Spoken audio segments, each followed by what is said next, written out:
قۆناغی یەکەمی کارگەی بەرەمهێنانی جۆرەکانی شیرەمەنی خۆماڵی لە کەلار بەگەڕخرا. خاوەنی کارگەکە زیاتر لە 10 ملیۆن دۆلاری لە پرۆژەکە خەرج کردووە و لە ڕێگەی 756 مانگای شیردەری دانیمارکی و ئەڵمانی لە ڕۆژێکدا 60 تەن شیر بەرهەم دەهێنێت و ماست و کەرەودۆ و پەنیر و ماستاوی لێ دروست دەکرێت. نزیکەی 2 ساڵی خایان هەتاوەکو گەشتە ئەم شوێنەی کە ئێستا ئێوە ئەیبینن لە مانگی 10 ساڵی 2022 بڵێن مانگاکانیشمان بۆ هێنا لە وڵاتی ئەڵمانیا و دانیمارک.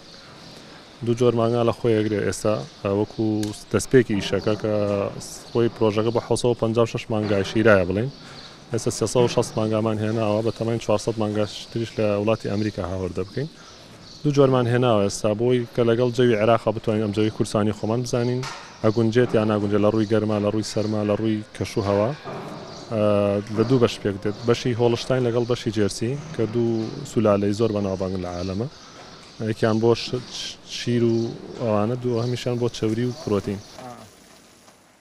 ئەحمەد لەو دەیان کرێکارەیە لەم کارگەیە دەرفەتی کاری بۆ ڕەخساوە و ڕۆژانە لەگەڵ هاوڕێکانی دوای تەواوبوونی کار دەستی ماندوویان لەسەر سکی تێریان دادەنێن.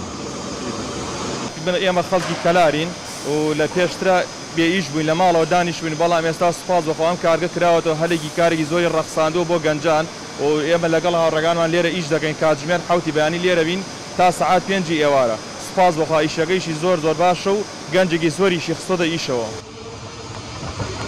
کارگەکە توانای ڕەخساندنی 250 دەرفەتی کاری هەیە و لەسەر ڕوبەری 200 دۆنم زەوی دروست کراوە و یەکەمین کارگەی پیشەسازی کشت و کاڵیە لەسەر ئاسی عێراق و کوردستان.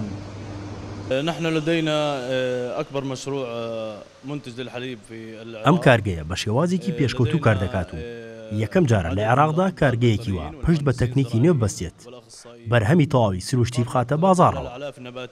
Burada şu anda beyaz peynir üretiyoruz. دوای دۆشین یەکەم جار پشکنین بۆ شیرەکە ئەنجام دەدەین دوای کوڵاندن بەستەرەکردن چەوری لێ جێاکەین و دواتر لە ماوەی 8 ساعت بەرەمەکەمان پێگات لە 4 پلەی سیلیزی هەڵێگری. ئێستا بەرهەمەکانی ئەم کارگەیە لە بازاڕی ناوخۆدا بەردەستە و بەپێی پلانی کارگەکەش قۆناغ بە قۆناغ ئاستی بەرەمهێنان زیاد دەکەن و دەیانەوێت پێداویستەکانی ناوخۆ لە بواری شیرەمەنی پڕکەنەوە. شاخەوان محەممەد، کورسات نیوز، کەلار.